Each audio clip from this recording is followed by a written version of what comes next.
లేదే. Hi friends, good morning. ఒక ఆలోచన మీతో పంచుకోవాలండి. ఎవరు దేవుణ్ణి నమ్మరు? ఎవరు దేవుడు లేడు అని అనుకుంటారు? తమ కోరికలు కోరుకున్నప్పుడు దేవుడు ఆ కోరికలు తీర్చకపోతే, దేవుడు నా కోరికలు తీర్చలేదు కాబట్టి దేవుడు లేడు అని నిర్ణయానికి వస్తారా? ఆలోచించండి. ఆ లెక్కన 100కి 90% మంది కోరికలు తీరడం లేదు. ఒక దేవుడి దగ్గరే కాదు, అనేక మంది దేవుళ్ళ దగ్గర వాళ్ళ కోరికల్ని చెప్పుకుంటూనే ఉన్నారు. తీరటం లేదు. కాబట్టి కోరికలు తీరని వాళ్ళు దేవుణ్ణి నమ్మరు అనేది సరైన మాట కాదు. పోనీ కష్టాలని ఎదుర్కొనే వాళ్ళు దేవుళ్ళని నమ్మరా? అయ్యో! నాకు ఇన్ని కష్టాలున్నాయి. ఇవన్నీ కష్టాలు దేవుడు పెట్టాడు. నా జీవితం ఇంత పరంగా ఉంది. కాబట్టి దేవుడు లేడు, ఏం లేదు అని అనుకుంటారా? అలా అయితే చాలా మందికి కష్టాలుంటాయి. కాదు కదా! పోనీ రోడ్డు మీద ప్రమాదానికి గురై చనిపోయిన వాళ్ళ కుటుంబాలు, లేదా యుక్త వయసులో ఉన్న యువకులు కొడుకులను కోల్పోయిన వాళ్ళు నాస్తికులవుతారా? మరి ఈరోజు చాలామంది యాక్సిడెంట్‌లో యంగ్ ఏజ్‌లో ఉన్న వాళ్ళు చనిపోతున్నారు గదా! వాళ్ళ తల్లిదండ్రులు, మరి నేను దేవుణ్ణి పూజించగా, పూజించగా నాకొక కొడుకునిచ్చావు. ఆ కొడుకును అర్ధాంతరంగా చంపేశావు. నువ్వు కిరాతకుడివి, దుర్మార్గుడివి. కాబట్టి నువ్వు లేవు అని కొడుకులు చనిపోయిన వాళ్ళు అనుకుంటారా? ఓహో! జీవితాంతం తోడుంటానని దేవుడి సాక్షిగా ప్రమాణం చేసి 7 అడుగులు నడిచి తాళి కట్టిన భర్త అర్ధాంతరంగా చనిపోతే, విధవరాలుగా మారిన వాళ్ళు దేవుడు లేడు, నా తోడును తీసుకుపోయాడు, నా పెళ్లి సమయంలోనే జాతకాలు చూసి మేము నిండు నూరేళ్ళు ఉంటామని ఒక ముహూర్తం చూసి మా పెళ్లి జరిగింది, అయినా పోయిండు, కాబట్టి ఆ ముహూర్తాలు ఉట్టివే, ఆ జాతకాలు వట్టివే, నా భర్త బతికిలేడు కాబట్టి వీళ్ళు చెప్పిందంతా నాటకం, బూటకం, నన్ను ఇన్ని కష్టాల పాలు చేశాడు దేవుడు, కాబట్టి దేవుడు లేదు, ఏమీ లేదు అని ఆలోచించి భర్త చనిపోయిన స్త్రీలు దేవుడు లేడని క్లారిటీకి వస్తారా? లేకపోతే ఎవరో ఒకరు డబ్బులు తీసుకొని మోసం చేసి ఆ మోసపోయిన వాళ్ళు దేవుడు లేడు అనుకుంటారా? లేదా ఒక చర్చికి వెళ్ళారు, లేదా ఒక గుడికి వెళ్ళారు, అక్కడ గుడిలోనే పరిచయమైన ఒక చెడ్డవాడు, నేను గుడి గురించి అంటలేను, అక్కడే పరిచయమైన ఒక చెడ్డవాడు మోసం చేశాడు. మోసపోయిన స్త్రీలు, మోసపోయిన వ్యక్తులు మోసం జరిగింది అని చెప్పి దేవుడు లేడనే క్లారిటీకి వస్తారా? లేదా గుడిలో ఒక దొంగతనం జరిగింది, కుండి ఎత్తుకుపోయారు, చందాలు మాయం చేశారు, మీరు దేవుడికి వేసిన ఆభరణాలు మాయమయ్యాయి, లేదా ఇంకేదో జరగరాని ఒక దుర్మార్గం జరిగింది, ఇది గమనించి ఆలోచించి దేవుడు ఉంటే ఇవి ఎందుకు జరుగుతాయి, దేవుడు లేడు, ఇదంతా ఉట్టిదే అని ఆలోచించి ఒక నిర్ధారణకు వచ్చి నాస్తికులుగా మారతారా? ఒకసారి ఆలోచించండి. దేవుడు లేడు అని, ఇదంతా ఉట్టిదే అని ఒక క్లారిటీకి వచ్చేవాళ్ళు తాము కోరుకున్న కోరికలు నెరవేరలేదని నాస్తికులుగా మారతారా? లేక తమకు అన్యాయం జరిగింది, దేవుడు కాపాడలేదు, కష్టం వచ్చినప్పుడు మాకు దేవుడు మమ్మల్ని తీర్చలేదు అని దేవుడిని వదిలేస్తారా? ఒకసారి ఆలోచించండి. కానే కాదు. ఆలోచన శక్తి ఉన్నవారు, విచక్షణ శక్తి ఉన్నవారు, తార్కిక ఆలోచన గుణం ఉన్నవారు, లాజికల్ థింకింగ్ ఉన్నవాళ్ళు, ఏది నిజం అని ఆలోచించే ఒక రకమైన చైతన్యం ఉన్న వాళ్ళు మాత్రమే దేవుడు లేడు అని అనుకుంటారు, దేవుడు లేడు అనే క్లారిటీకి వస్తారు. దీనికి దానికి సంబంధం లేదు. ఎవరైనా దేవుడు లేడు అని అంటున్నారంటే వాళ్ళకి దేవుడు కోరికలు తీర్చలేదని కాబట్టి వాళ్ళు దేవుణ్ణి వదిలేశారు అని అనుకోనవసరం లేదు. అలాగే కష్టాలు కన్నీళ్లు రాగానే దేవుణ్ణి వదిలేస్తారు అనుకోక్కర్లేదు. ప్రజలకు కష్టాలు కన్నీళ్లు అలవాటే, దానికి కూడా ఒక కర్మ సిద్ధాంతాన్ని అంటగట్టారు. ఇవన్నీ ఇలా జరగడానికి నీకు పోయిన జన్మలో చేసిన కష్టాలు పాపాలు తప్పులే కారణమని మానసికంగా ఫిక్స్ చేశారు ప్రజలని. ఎవడైనా దోపిడీ చేసిన, పీడన చేసిన, మోసం చేసిన, కష్టాలు వచ్చిన, కన్నీళ్ళు వచ్చిన, నిర్దాక్షిణ్యంగా చావులు జరిగిన, దేవుడి పేరుతోనే చచ్చిన దేవుణ్ణి మాత్రం విడవరు. కారణం అదొక బలమైన నమ్మకము. కాబట్టి బలమైన నమ్మకము కాబట్టి, అంత బలంగా ఉంది కాబట్టి దాని ద్వారా మనుషుల కుటుంబము, అలాగే సంతోషాలు, ఆనందాలు, సాంప్రదాయాలు, ఆచారాలు, పండగలు, పబ్బాలు, మనుషులందరూ కలుసుకోవడాలు, ఇలా అనేక విషయాలు దేవుడి చుట్టూ ముడిపడి ఉన్నాయి. కాబట్టి దేవుడు లేడు అనే దిశగా ఆలోచించడం లేదు. ఈ సమాజాన్ని ప్రభావితం చేసిన ఒక 100 మంది ప్రముఖులను తీసుకుంటే 80-90% మంది వాళ్ళు దేవుణ్ణి నమ్మని వారే. శాస్త్రవేత్తలని తీసుకుంటే 93.7% మంది 100కి దేవుని నమ్మని వారే. అయితే ఇప్పుడు 100కి 93% లేరే అనుకుంటా. ఇప్పుడు 80% మంది దేవుని నమ్మని వారు, 20% మంది దేవుని నమ్మే శాస్త్రవేత్తలు తయారయ్యారు. కాబట్టి విజ్ఞానం అభివృద్ధి చెందిన కొద్దీ మూఢత్వం, అజ్ఞానం తొలగిపోతుందని ప్రజలు అనుకుంటారు. విజ్ఞానంతో పాటు అజ్ఞానం కూడా అభివృద్ధి చెందుతుంది. మీరు గమనించవచ్చు, ఆన్లైన్లో కూడా పూజ చేసి పూజారి డబ్బులు తీసుకునే స్థాయికి వెళ్ళిపోయింది. కానీ అదే ఆన్లైన్లో అదే పూజారి మంత్రాలని మీరు ఆన్ చేసుకుంటే ఏఐ ద్వారా ఒక పూజారి వచ్చి నువ్వు ఏ మంత్రం చదువుకుంటే ఆ మంత్రం చదువుతాడు కదా. లేదా ఆల్రెడీ రికార్డ్ అయినా మీకు నచ్చిన ఒక టీచర్ ప్రొఫెసర్ క్లాసుని మీరు ఫోన్లో చూస్తూ లెసన్ వింటూ నేర్చుకుంటున్నట్టుగానే మీకు నచ్చిన దైవానికి సంబంధించిన మీకు నచ్చిన టాప్ పూజారి పూజని ఆన్లైన్లో ఆన్ చేసుకొని విని మీరు తృప్తి చెందవచ్చు కదా. చెందరు. దానికి మాత్రం ప్రత్యక్షంగా పూజారి కావాలి, లేదా ప్రత్యక్షంగా పాస్టర్ కావాలి, లేదా ప్రత్యక్షంగా నేను మసీదుకే వెళ్ళాలి అనే భావన మన మెదళ్ళలో మళ్ళీ నూరిపోశారు. కారణం, ఒక వర్గం తన ఉపాధిని దేవుడి చుట్టూ నిర్మించుకుంది.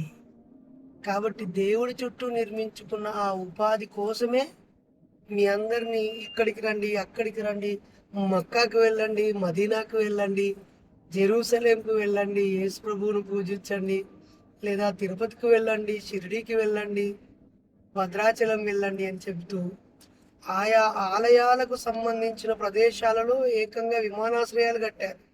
ఈవెన్ పుట్టపర్తి లాంటి ప్రదేశంలో కూడా. కాబట్టి ప్రజల జీవన ప్రమాణాలని పెంచడానికి పాలకులు ప్రయత్నించడం లేదు. పుష్కరాలకు గోదావరి ఎక్కడుందో, కృష్ణ, కావేరి, తుంగభద్ర, పెన్నా నదులు ఎక్కడున్నాయో వాటికి రోడ్లు వేసిన సందర్భాలు ఉంటాయి. కానీ మనతో పుట్టి మనతో పాటు బతుకుతూ ఉన్నటువంటి ఆదివాసి గూడాలకి రోడ్లు వేయని పరిస్థితి ఉంటుంది. దేవుడికి రకరకాల తలంబ్రాలు, పట్టు వస్త్రాలు పట్టుకుపోతూ ఉంటారు మంత్రులు, ముఖ్యమంత్రులు. కానీ మెడిసిన్ అందరి ప్రజలు ఉంటారు. ఇంకా గుడిలో ఆల్రెడీ బోల్డంత సంపద ఉంటుంది. చర్చిలో కొన్ని లక్షల ఎకరాల భూములు ఉంటాయి. అలాగే మసీదులో కూడా కోట్లాది రూపాయల సొమ్ము ఉంటుంది. కానీ ప్రభుత్వ బడులలో పిల్లలకి టాయిలెట్ బాత్రూమ్లకి మాత్రం మన దగ్గర నిధులు ఉండవు. ప్రజలు గుడిని డెవలప్ చేయడానికి ప్రేమగా నమ్మకాలతో నింపుకుంటున్నారు. లేని దేవుడి మీద నమ్మకం బలంగా ఉంది, కానీ ఉన్న గుడిని పక్కన పెట్టి కొత్త గుడిని కట్టాలనే ఆలోచన ఉంది, కానీ ఉన్న బడి ఆగమైపోతుంది. దాన్ని కాపాడుకుందామని, ఈ బడిని నమ్మితే మన పిల్లల భవిష్యత్తు ఉజ్వలంగా ఉంటుందని మర్చిపోయారు. గురువు దేవో భవ అన్నారు. మరి ఇక్కడ గురువు అంటే అక్షరాలు నేర్పే గురువు, పనిని నేర్పే గురువు, ఏదో ఒక విషయం మీద నైపుణ్యాన్ని నేర్పే గురువు. ఆ గురువు పక్కకు పోయి మతాన్ని ప్రచారం చేసే గురువులు, ఆయా మతాలను బతికించడం కోసం పనిచేసే గురువులే గురువు దేవో భవగా భావించబడుతున్నారు. మాతృదేవో భవ అన్నారు. ఎంత మంచి మాట, నిజమే కదా. కానీ ఈరోజు తల్లిదండ్రులతో ప్రజలు లేని దేవుడు లేదా చచ్చిపోయినాక వచ్చే స్వర్గం గురించో లేదా తమ చేసిన పాపాలను కడుక్కోవడానికి చేసే దేవుడి కోసం ఎంత సమయం కేటాయిస్తున్నారు. కన్న తల్లిదండ్రులే దేవుళ్ళు అని చెప్పారు కదా, అదే మత పెద్దలు. ఆ కన్న తల్లిదండ్రులతో ఫోన్ మాట్లాడడానికి లేదా సెలవు దొరికితే వాళ్ళతో గడపడానికి ఎంత సమయం ఖర్చు పెడుతున్నారు. డబ్బుల్ని మీరు దైవం కోసం ఎంత ఖర్చు పెడుతున్నారు, మిమ్మల్ని కన్న దైవం కోసం ఎంత ఖర్చు పెడుతున్నారు, ఆలోచించండి ఒక్కసారి. అలాగే అతిథి దేవో భవ అన్నారు. హే, అంటే బతికి ఉన్న మనుషుల్లో అన్నం కోసం వచ్చిన వాళ్ళు అతిథులు, లేదా ప్రయాణిస్తూ అక్కడ ఆగిన వాళ్ళు అతిథులు, ఒక పని మీద ఆ ప్రాంతానికి వచ్చిన వాళ్ళు అతిథులు. మరి అతిథులను ఇంటికి పిలిచి భోజనం పెట్టి దైవంగా చూసే మనుషులు ఎవరున్నారు? అతిథులు వస్తే రోడ్డు మీద చాయ్ దావత్ కాడికో ఇంకా రకరకాల టీ హబ్బుల కాడికి తీసుకెళ్తున్నాం, టిఫిన్ సెంటర్ల కాడికి తీసుకెళ్తున్నాం, లేదా హోటల్కి తీసుకెళ్తున్నాం కదా. అతిథి దేవో భవ ఉందా? అసలు మీ ఇంట్లోనే దేవుడి గుడి ఉండి ఉంటుంది, ప్రత్యేకంగా రోజు ప్రార్థన చేస్తూ ఉంటారు, పూజ చేస్తూ ఉంటారు, అది మీ హక్కు, నేను దాన్ని కాదనట్లేదు. కానీ మీరు అతిథి దేవోభవ అనే ఫిలాసఫీతో మీ ఇంటికి ఎంతమంది అతిథులు వస్తున్నారు? విజ్ఞానం కోసం వచ్చేవాళ్ళు, మీ ఇంట్లో ఉన్న జ్ఞానం కోసం వచ్చేవారు, లేదా మీరుండే ప్రాంతానికి పని మీద వచ్చేవారికి ఎంతమందిని అతిథి దేవోభవగా చూస్తున్నారు? మీరు ఎంతమంది ఇంటికి వెళ్ళి అతిథులుగా దేవుళ్ళుగా గౌరవించబడుతున్నారు? నీ ఇంట్లో నువ్వే ఉంటావు, ఇతరులతో మాట్లాడవు, నీ పక్కింటి వాళ్ళ పూర్తి పేర్లు కూడా నీకు తెలియదు, వాళ్ళ అమ్మ నాన్న తెలియదు, వాళ్ళ పిల్లల పేర్లు కూడా తెలియదు. కానీ నువ్వు దేవుణ్ణి మాత్రం నమ్ముతావు, లేని దేవుణ్ణి బలంగా నమ్ముతావు. దానికోసం బోల్డని డబ్బులు ఖర్చు పెడతావు, సమయం ఖర్చు పెడతావు, ప్రయాణం చేస్తావు, దానం చేస్తావు, ఎన్నో చేస్తావు. అలా కాకుండా దానం చేయడం అనే గుణం ఉంది కదా, నిజంగానే నువ్వు దానం చేస్తే స్వర్గంలో నీకు స్థానం ఉంటే, అది కౌంట్ అయి పుణ్యంగా మారితే ఒకసారి ఆలోచించు. ఎంత దానం చేస్తున్నావు, ఏ రూపంలో దానం చేస్తున్నావు? గుడికి దానం చేయడమా? దేవుడు నువ్వు ఇచ్చే డబ్బు కోసం ఎదురు చూస్తున్నాడా? ఎప్పుడో భూమిని పంచాల్సిన సందర్భంలో కొంతమంది నీచులు పుక్యానికి భూమి రావడంతో, తాత ముత్తాతలు తెలివిగా రాసుకోవడంతో ఆ భూమిని గుడికి, చర్చికి, మసీదులకి రాసి ఇచ్చారు. అక్కడ వక్ఫ్ బోర్డులకి బోర్డు ఎకరాల భూమి ఉంటుంది, ఇటు చర్చిలకి లక్షలాది ఎకరాల భూమి ఉంటుంది, గుడులకు కూడా మీ మీ ప్రాంతాల్లో ఉన్న దొరలు, రెడ్లు, పటేన్లు, కాపులు, కమ్ములు, చౌదరులు ఇచ్చి ఉంటారు. కానీ ఆ భూమిని బడికి ఇచ్చి ఉండరు, కళాశాలలకు ఇచ్చి ఉండరు, వైద్యశాలలకు ఇచ్చి ఉండరు. వాళ్ళకి ఈ సమాజం మీద ప్రేమ లేదు. చచ్చిపోయినాక వచ్చే రంభ ఊర్వశి మేనకనో, ఏ పని పాట లేకుండా ఉండే స్వర్గం కోసమో వీళ్ళకి ఆశలు. స్వర్గం ఎలా ఉంటుందని క్రైస్తవులను అడిగాను. అక్కడ ఏ పని ఉండదట, యవ్వనస్తులై నిత్య యవ్వనస్తులై ఉంటారట, ఏ పని పాట ఉండకుండా దేవుని ముందు కూర్చుంటారట. జైల్లోకి వెళ్ళండి, ఏ పని పాట లేకుండా ఉంటారు. ఆ జైలు ఊచలని దేవుడు అనుకోండి, కూర్చొని చూడండి, అక్కడ కూడా దేవుడి గుడులు ఉంటాయి, గుడి, చర్చి, మసీదు ఉంటుంది. ముఖ్యానికి ప్రజల సొమ్ము ఆ నేరం చేసిన వాడికి శిక్షించడంలో భాగంగా పెడుతూ ఉంటారు. పరివర్తన చెందుతాడని, మరోసారి ఆ నేరం మళ్ళీ చేయడం. మరి ఆ మాత్రం దానికోసం ఎందుకు ఇంకా స్వర్గం? ఆలోచించండి. అసలు నిజానికి మీకు మీరు స్వర్గం వెళ్తారనే నమ్మకం ఉందా? మీరు పుట్టినప్పటి నుంచి మీకు ఊహ తెలియకుండా పొరపాట్లు చేస్తే వదిలేయండి. మీకు ఊహ తెలిసిన కాడ్నుంచి మీరు ఎన్నిసార్లు పొరపాటు చేసుంటారు? ఎన్నిసార్లు అబద్ధం ఆడుంటారు? ఎన్నిసార్లు ఆయా వ్యాపారాలు చేసేవారు కల్తీ చేసి ఉంటారు? రాంగ్ ప్రైస్‌కు అమ్మి ఉంటారు? ఎక్కువ లాభం పీడించి ఉంటారు? మోసం చేసి ఉంటారు?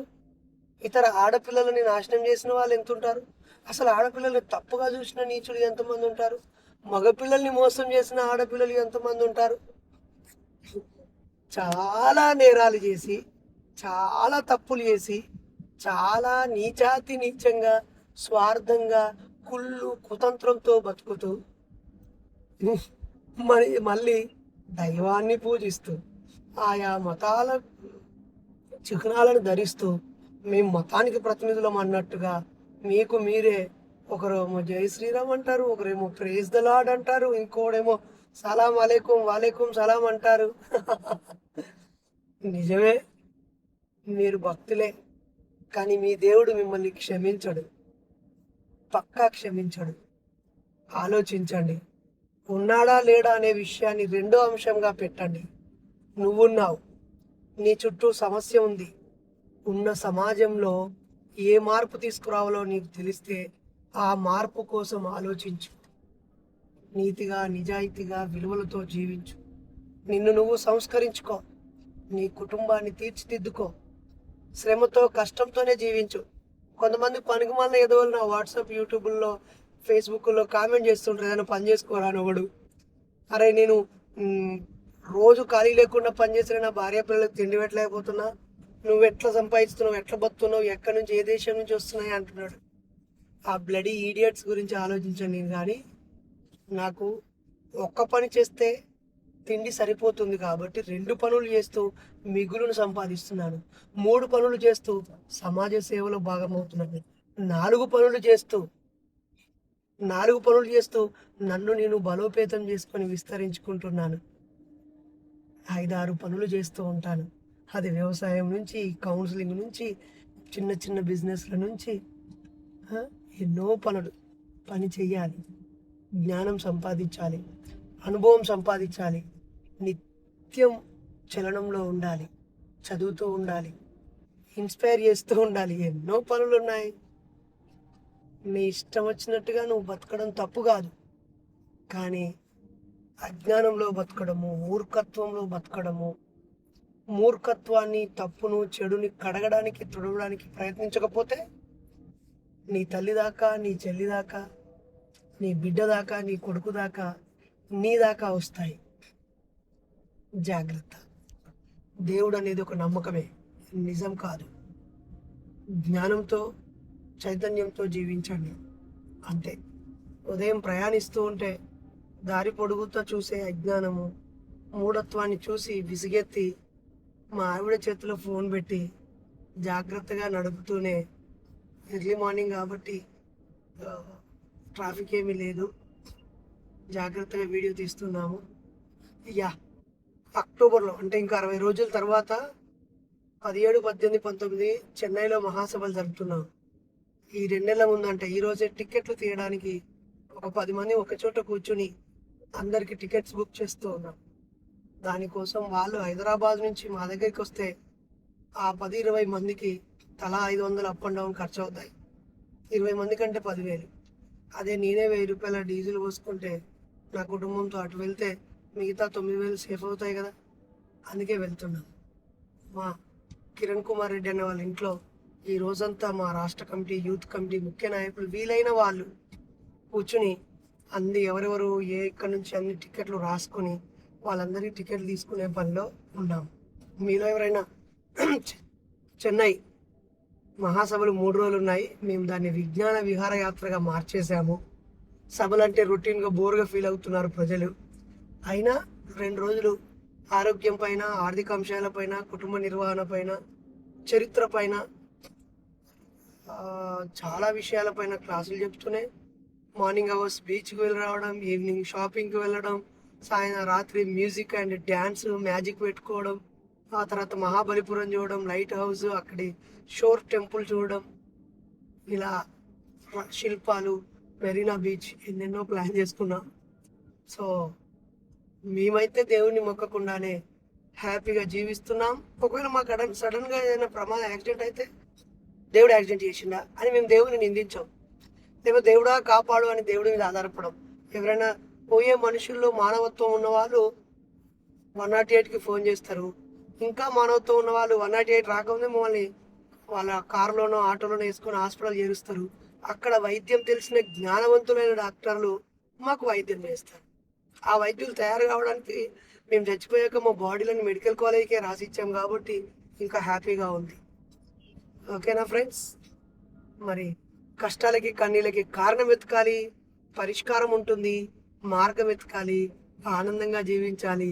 మీరు మీ మీ మతమే కాకుండా ఇతర మతాలను నమ్మే వాళ్ళని కూడా గమనించండి. పెద్ద తేడా ఏముండదు ఈ దేవుళ్ళ విషయంలో, నమ్మకాల విషయంలో. కేవలం మన క్యారెక్టర్ మారుతుంది అంతా. యేసు, అల్లా, రాముడు పేరు మారుద్ది తప్ప నమ్మకం అనే సిస్టమ్ మాత్రం అలాగే ఉంటుంది. నమ్మకం కాదు, నిజం వైపు నడవండి. ఇట్లు మూఢనమ్మకాల పైన పిహెచ్డి చేసి ఉస్మానియా యూనివర్సిటీ నుంచి డాక్టరేట్ తీసుకున్న మీ సోదరుడు డాక్టర్ బైరి నరేష్. మీతో స్నేహానికి మీరు నమ్మే దైవం నాకు అడ్డు కాదు. బాయ్. జై భీమ్, జై ఇన్సాన్. Thank you Sujatha. అసలు